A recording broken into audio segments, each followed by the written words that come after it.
चलिए मेरे प्यार प्रसाद, आज का वीडियो और आज का सेशन आप सभी बच्चों के लिए बहुत ही ज़्यादा खास होने वाले हैं और कमाल धमाल वीडियो आ लेके आए हैं मेरे प्यार प्रसाद। क्योंकि आज की इस वीडियो में हम बात करने वाले फिजिक्स का चैप्टर नंबर 13 का। चैप्टर नंबर 13 का नाभिक है। क्या कह रहा है कि चैप्टर नंबर 13 का नाभिक भौतिक शास्त्र का प्रश्न है, जो आप सभी बच्चों के लिए बहुत ही ज़्यादा खास और बहुत ही ज़्यादा महत्वपूर्ण होने वाले मेरे प्यार छात्र इस वीडियो को शेयर जरूर करिएगा। और इस वीडियो का जो वॉच टाइम होता है ना, आप लोग को वॉच टाइम 100 पार जरूर करिएगा मेरे प्यार छात्र। और इस वीडियो के एक अहमियत बात जरूर बताना चाहते हैं मेरे प्यार छात्र कि इस वीडियो में जो भी प्रश्न आप लोग को बताया जाता है ये सिर्फ अभी बुक का है।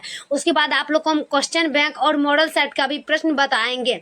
तो आप लोग मेरे वीडियो में और मेरे चैनल पे बने रहिएगा मेरे प्यार छात्र। और तब तक के लिए हम इस वीडियो को आगे स्टार्ट करते हैं। और इस वीडियो का जो प्रश्न चैप्टर नंबर 1 में जो प्रश्न है, ये प्रश्न आप लोग को 100% एग्जाम में पूछेगा। अगर आप लोग को एग्जाम में 100 मार्क चाहिए, आप लोग जाइए और मेरे डिस्क्रिप्शन में लिंक दिया हुआ, आप लोग उसको नोट करके चैनल को सब्सक्राइब जरूर करिए।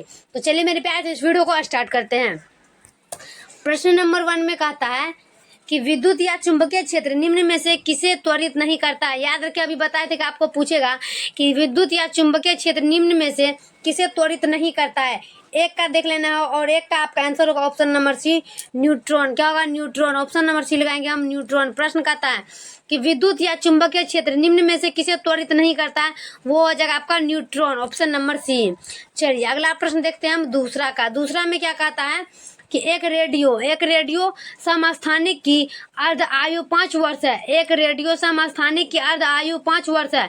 15 वर्षों में क्षय होने वाले पदार्थ का अंश क्या होगा? क्या कर रहा है कि एक रेडियो समस्थानिक की अर्ध आयु 5 वर्ष है। 15 वर्षों में क्षय होने वाले पदार्थ का अंश क्या होगा? 2 का आपको होगा 1/8। क्या होगा? 1/8। ऑप्शन नंबर बी लगाएंगे, 1/8। चलिए अगला का बात करते हैं हम तीसरा का। तीसरा में क्या कह रहा है कि निम्नलिखित युग्मों में कौन समभारिक युग्म है। क्या कह रहा है कि निम्नलिखित युग्मों में कौन समभारिक युग्म है। याद रखेंगे कि समभारिक युग्म है। याद रखें 3 का कि निम्नलिखित युग्मों में कौन समभारिक युग्म है। 3 का आपका हो जाएगा 15p30 और 14si30। क्या कह रहा है? 15p30 और 14si30, ऑप्शन नंबर डी। चलिए अगला का बात कर लेंगे हम 4 का। 4 में क्या कहता है? नाभिकीय घनत्व का क्रम क्या होता है। प्रश्न कहता है कि नाभिकीय घनत्व का क्रम क्या होता है। याद रखिए सभी छात्र कि नाभिकीय घनत्व का क्रम होता है 10 से 17 किलोमीटर क्यूब। क्या होता है? नाभिकीय घनत्व का क्रम होता है 10 से 17 kilometre cube, option number B. चलिए अगला का देखते हैं हम 4-1-5 का। 5 में कहता है कि नाभिकीय घनत्व की कोटि किलोमीटर क्यूब में होता है। कि नाभिकीय घनत्व की कोटि किलोमीटर क्यूब में होता है। याद रखिए सभी छात्र कि नाभिकीय घनत्व की किलोमीटर क्यूब में होता है। 5 का आपका आंसर हो जाएगा 1017 में। क्या होगा? 1017 जो होता है ना, नाभिकीय मीटर घनत्व की किलोमीटर क्यूब में होता है, ऑप्शन नंबर बी। चलिए अगला देख लेते हैं हम 6 का कि नाभिकीय प्रतिक्रिया में अपूर्ण पद क्या है। याद रखें कि नाभिकीय प्रतिक्रिया में अपूर्ण पद क्या है। 6 का आपका हो जाएगा, ये पूछेगा कि नाभिकीय प्रतिक्रिया में अपूर्ण पद क्या है। 6 का आपका हो जाएगा न्यूट्रॉन। क्या होगा? न्यूट्रॉन, ऑप्शन नंबर बी लगाएंगे हम, न्यूट्रॉन। क्या कर रहा है कि नाभिकीय प्रतिक्रिया में अपूर्ण पद क्या है, तो 5b10 + 2He4 एरो 7H13 + तो न्यूट्रॉन, ऑप्शन नंबर बी।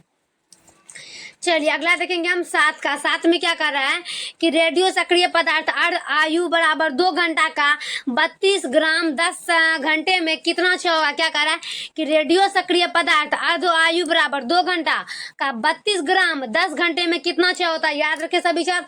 और 7 का आपका आंसर हो जाएगा 31 ग्राम। क्या होगा? 31 ग्राम। प्रश्न कहता है कि रेडियो सक्रिय पदार्थ अर्ध आयु बराबर 2 घंटा का 32 ग्राम और 10 घंटे में कितना क्षय होगा, तो 31 ग्राम, ऑप्शन नंबर सी लगाएंगे हम, 31 ग्राम। चलिए अगला देख लेंगे हम 8 का। 8 में क्या कर रहा है कि डेल्टा किरणों के उच्च भेदन शक्ति का कारण क्या है। क्या कर रहा है कि डेल्टा किरणें की उच्च भेदन शक्ति का कारण क्या है। 8 का सभी मेरे पैसा देखिएगा। और 8 का आपका हो जाएगा कम तरंग दैर्घ्य। क्या होगा? कम तरंग दैर्घ्य। प्रश्न क्या कहता है कि डेल्टा किरणों की उच्च भेदन शक्ति का कारण क्या है, तो कम तरंग दैर्घ्य। क्या होगा? कम तरंग दैर्घ्य, ऑप्शन नंबर ए लगाएंगे, कम तरंग दैर्घ्य। चलिए अगला का बात कर लेते हैं हम 9 का। 9 में क्या कहता है कि निम्नलिखित में कौन विद्युत चुंबकीय तरंग वाले गुण का क्या है, क्या कर रहा है कि निम्नलिखित में कौन विद्युत चुंबकीय तरंग वाले गुण का क्या है। 9 का सभी छात्र देखिएगा, याद रखे, इसका हो जाएगा गामा किरण, मतलब कह रहा है कि निम्नलिखित में कौन विद्युत चुंबकीय तरंग का गुण है, वो आपका हो जाएगा गामा किरण। ऑप्शन नंबर सी देख लेना कि गामा किरण। चलिए नेक्स्ट प्रश्न देखेंगे हम 10 का कि डेल्टा किरणों को क्या कहता है, क्या कर रहा है कि डेल्टा किरणों को क्या कहता है, याद रखेंगे डेल्टा किरणों को क्या कहता है।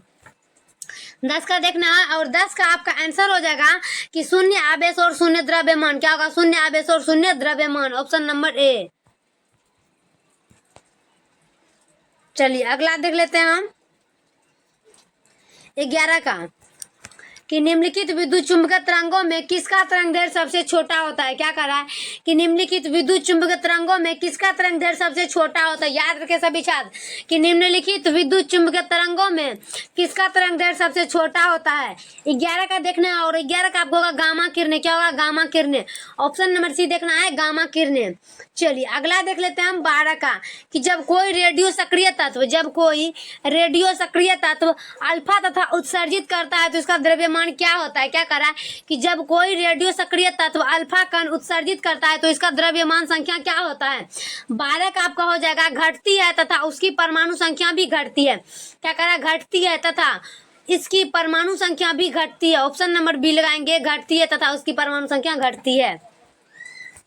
चलिए अगला देखते हैं हम 12 का बीटा किरणें विक्षेपित होती है। याद रखेंगे कि बीटा किरणें विक्षेपित होती है। 13 का देख लेना है, बीटा किरणें विक्षेपित होती है चुंबकीय एवं विद्युतीय क्षेत्र दोनों में, चुंबकीय एवं विद्युतीय क्षेत्र दोनों में। ऑप्शन नंबर डी लगाएंगे, चुंबकीय एवं विद्युतीय क्षेत्र दोनों में।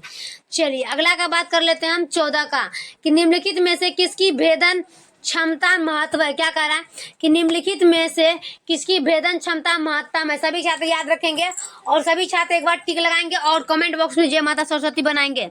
क्या कह रहा है कि निम्नलिखित में किसकी भेदन क्षमता महत्तम है। 14 का आपका आंसर हो जाएगा ऑप्शन नंबर डी, डेल्टा किरणें। क्या होगा, डेल्टा किरणें। ऑप्शन नंबर डी लगाएंगे, डेल्टा किरणें। चलिए अगला देखते हैं बीटा किरणें तेजी से चलने वाली है। याद रखें कि बीटा किरणें तेजी से चलने वाली है। 15 का आपका हो जाएगा कि इलेक्ट्रॉन जो है ना बीटा किरणें की वजह से तेजी से चलती है। इलेक्ट्रॉन बीटा किरणें की वजह से तेजी से चलती है। ऑप्शन नंबर सी ये भी पूछेगा। चलिए अगला देखेंगे हम 16 का। क्या कह रहा है कि एक रेडियो समस्थानिक की अर्धवायु 5 वर्ष है। वर्षों में क्षय होने वाले पदार्थ के परमाणु अंश क्या होता है। क्या कर रहा है कि एक रेडियो समस्थानिक की अर्धवायु 5 वर्ष है और 15 वर्षों में क्षय होने वाले पदार्थ के परमाणु अंश क्या होगा। 16 का देख लेना है और 16 को होगा 7/8। क्या होगा, 7/8। ऑप्शन नंबर सी लगाएंगे, 7/8। चलिए अगला देख लेते हैं हम 17 का कि रेडियो न्यूक्लाइड के अपक्षय नियतांक के व्युत्क्रमण को क्या कहा जाता है। क्या कह रहा है कि रेडियो न्यूक्लाइड के अपक्षय नियतांक के व्युत्क्रमण को क्या कहा जाता है। 17 का देख लेना है और प्रश्न को भी समझना है कि रेडियो न्यूक्लाइड के अपक्षय नियतांक के व्युत्क्रमण को क्या कहा जाता है। 17 का आपका आंसर होगा औसत आयु। क्या होगा, औसत आयु। ऑप्शन नंबर सी लगाएंगे, औसत आयु। चलिए 18 का रेडियो सक्रिय पदार्थ की अर्धवायु क्या होता है। क्या कर रहा है कि रेडियो सक्रिय पदार्थ की अर्धवायु क्या होता है। 18 का आपका देख लेना है और 18 का आंसर होगा 0.6961/गामा। क्या होगा, 0.6931/गामा। Option number D. चलिए अगला देख लेंगे 19 का कि एक रेडियो सक्रिय पदार्थ की औसत आयु 10 वर्ष है, उसकी अर्धवायु क्या होगी। क्या कर रहा है कि एक रेडियो सक्रिय पदार्थ की औसत आयु 10 वर्ष है तो इसकी अर्धआयु क्या होगी। सभी छात्र याद रखें कि एक रेडियो सक्रिय पदार्थ की औसत आयु 10 वर्ष है तो उसकी अर्धवायु क्या होगी। 19 का देख लेना है और 19 का आंसर 69.3 वर्ष। क्या होगा, 69.3 वर्ष। ऑप्शन नंबर सी 69.3 वर्ष। चलिए अगला देख लेते हैं हम 20 का फोसिल की उम्र की गणना की जाती है। फोसिल की उम्र की गणना की जाती है। 20 का देख लेना है, फोसिल की उम्र की गणना की जाती है। 20 का हो जाएगा आपका कार्बन डेटिंग द्वारा। क्या होगा, कार्बन डेटिंग द्वारा। ऑप्शन नंबर बी लगाएंगे, कार्बन डेटिंग द्वारा। चलिए अगला देखेंगे हम 21 का कि निम्नलिखित प्रतिक्रिया। क्या कर रहा है कि निम्नलिखित प्रतिक्रिया में यूरेनियम के कितने द्रव्यमान ऊर्जा में बदल जाते हैं। क्या कह रहा है कि निम्नलिखित प्रतिक्रिया में यूरेनियम के कितने द्रव्यमान ऊर्जा में बदल जाते हैं। कितने द्रव्यमान, चलिए हम देखते हैं कि 92U 235 plus ON1 arrow 56 BA 141 plus 36 KR 92 plus 30 N1 plus 200 MeV। 21 का देख लेना है, और 21 का इसका आंसर बनेगा ऑप्शन नंबर बी। क्या कर रहा है? 0.215 मात्रक, 0.215 का मात्रक, ये भी पूछेगा ऑप्शन नंबर बी। चलिए 22 का आगे, नाभिकीय विखंडन के आविष्कार कौन थे? नाभिकीय विखंडन के आविष्कार कौन थे? याद रखिए, नाभिकीय विखंडन का आविष्कार हो जाएगा हॉर्न तथा स्ट्रासमैन। क्या होगा? हॉर्न तथा स्ट्रासमैन। ऑप्शन नंबर डी लगाएंगे कि नाभिकीय विखंडन के आविष्कार कौन थे? हॉर्न तथा स्ट्रासमैन। Option number D. चलिए अगला देखेंगे हम, तो इसका सूर्य ऊर्जा की अत्यधिक परिमाण, सूर्य ऊर्जा के अत्यधिक परिमाण विमुक्त करता है, इस प्रक्रिया को क्या कहते हैं? क्या कह रहा है कि सूर्य ऊर्जा की अत्यधिक परिमाण विमुक्त करता है, इस प्रक्रिया को क्या कहते हैं? तो इसका आपका हो जाएगा संघीयन। क्या होगा? संघीयन। ऑप्शन नंबर ए लगाएंगे, संघीयन। चलिए अगला देख लेंगे हम 24 का, कि नाभिकीय प्रतिक्रिया। क्या कह रहा है कि नाभिकीय प्रतिक्रिया में 1H3 plus 1H2 arrow 2He4 plus ON1 विमुक्त ऊर्जा लगभग है। क्या कह रहा है कि नाभिकीय प्रतिक्रिया में 1H3 plus 1H2 arrow 2He4 plus ON1 विमुक्त ऊर्जा लगभग है। 24 का आंसर हो जाएगा 12.5 MeV, 12.5 MeV। Option number C. चलिए अगला देखते हैं हम 25 का, यदि त्रिभुज M नाभिक का द्रव्यमान ह्रास है, तो M नाभिक का द्रव्यमान है तथा A परमाणु द्रव्यमान है, तो पैक्शन बराबर होंगे। क्या कह रहा है कि यदि त्रिभुज M नाभिक का द्रव्यमान ह्रास है तो M नाभिकीय का द्रव्यमान है तथा A परमाणु द्रव्यमान है, तो पैकिंग फ्रैक्शन बराबर होंगे। 25 का आंसर होगा कि त्रिभुज M बटे A। Option number A. चलिए अगला देख लेंगे हम 26 का, यदि परमाणु। क्या कह रहा है? यदि परमाणु Z गुना A के नाभिक का द्रव्यमान M है, तो डैश होता है। क्या कह रहा है? यदि परमाणु Z गुना A के नाभिक का द्रव्यमान M है, तो डैश होता है। 26 का आप होगा कि M equal two into ZMP plus into A minus ZMN। Option number A. चलिए अगला देख लेते हैं हम 27 का, यदि L1, L2 एवं L3 क्रमशः अल्फा माइनस बीटा तथा गामा किरणें की आयनन शक्ति को क्या कहते हैं? क्या करें? यदि L1, L2 एवं L3 क्रमशः अल्फा माइनस बीटा तथा गामा किरणें के आयनन शक्ति को क्या कहते हैं? 27 का आपका आंसर हो जाएगा L1 के बराबर L2 के बराबर L3। Option number A. चलिए अगला देख लेंगे हम 28 का, इनमें गामा किरणें की तरंग लंबाई क्या होती है? इनमें गामा किरणें की तरंग लंबाई क्या होती है? 28 का आपका होगा 0.07 A degree, 0.07 A degree. Option number A. चलिए अगला देख लेते हैं हम 29 का,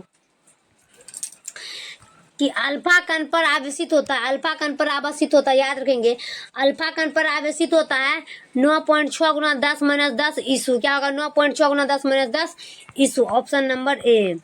चलिए अगला देख लेंगे हम 30 का, लास्ट और आखिरी, निम्नलिखित में से किस 6 में परमाणु संख्या बढ़ जाती है? कि निम्नलिखित में किस 6 में परमाणु संख्या बढ़ जाती है? 30 का होगा बीटा माइनस डायक्री। क्या होगा? बीटा माइनस डायक्री। Option number C. ये भी पूछेगा। फाइनली मेरे प्यारे साथ वीडियो कैसा लगता है कमेंट बॉक्स में जरूर बताइएगा, और तब तक के लिए हम नेक्स्ट वीडियो में मिलते हैं। जय हिंद, जय भारत।